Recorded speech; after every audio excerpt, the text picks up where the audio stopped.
One day, Edward was talking to Trevor when Douglas steamed by. He was pulling a train of heavy coal cars. "Come on, Edward.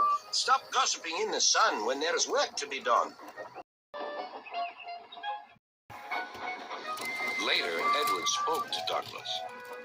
"Trevor and I are old friends, and you and he have a lot in common, too." "We do?" quizzed Douglas. "And what would that be?"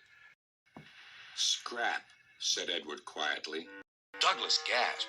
"Don't mention that word. It makes me wheels wobble." "It does the same to Trevor," replied Edward. "He was being sent to the scrapyard, but the vicar and I saved him, and now he's really useful again. Even so, Sir Topham Hatt certainly does need another steam engine here." "Aye, he does, and quickly." That night, Douglas was still working. He had taken the midnight goods train to a station at a faraway part of the island where only the diesels work.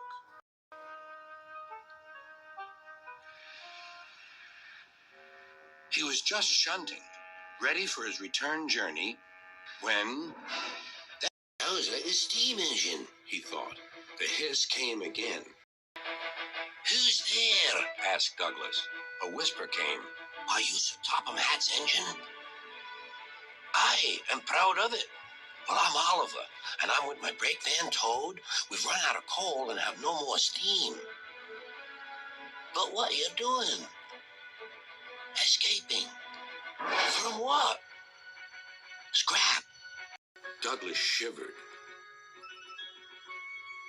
Then he remembered Edward's story about saving Trevor. "I'll be glad to help you.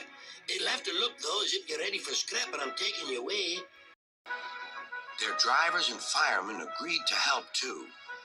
It worked fast. "No time to turn round. I'll run tender first. Come on."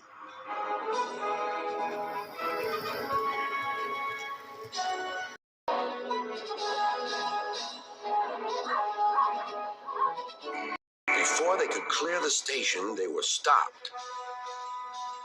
"Aha!" called the foreman. "A Great Western engine and a brake van, too. You can't take these." "Hey, but they're all for us," said Douglas's driver. "See for yourself." The foreman looked all over Oliver. "Seems in order. Right away, guard."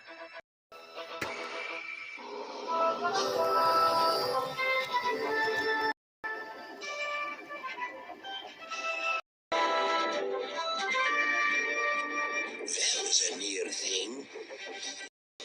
"We've had worse," replied Oliver, and they forged ahead.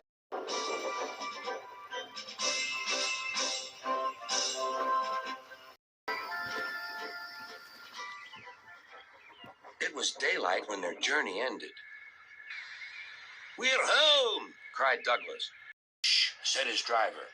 "There are the works. We'll find a place for Oliver." Oliver said goodbye and thank you, and Douglas hurried away.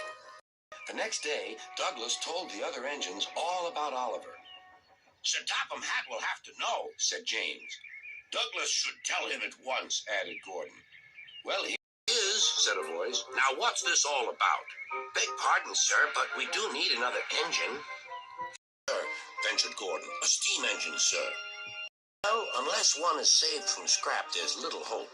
But one has." "Yes, indeed. And thanks to you, Douglas, he is now at our works. Oliver is just what we need for Duck's branch line." Everyone cheered. Now Oliver and Toad are mended and painted in full Great Western colors. Duck and Oliver are happy on their branch line. The others laughed at first and called it the Little Western. Duck and Oliver were delighted, and so the Little Western it will always be.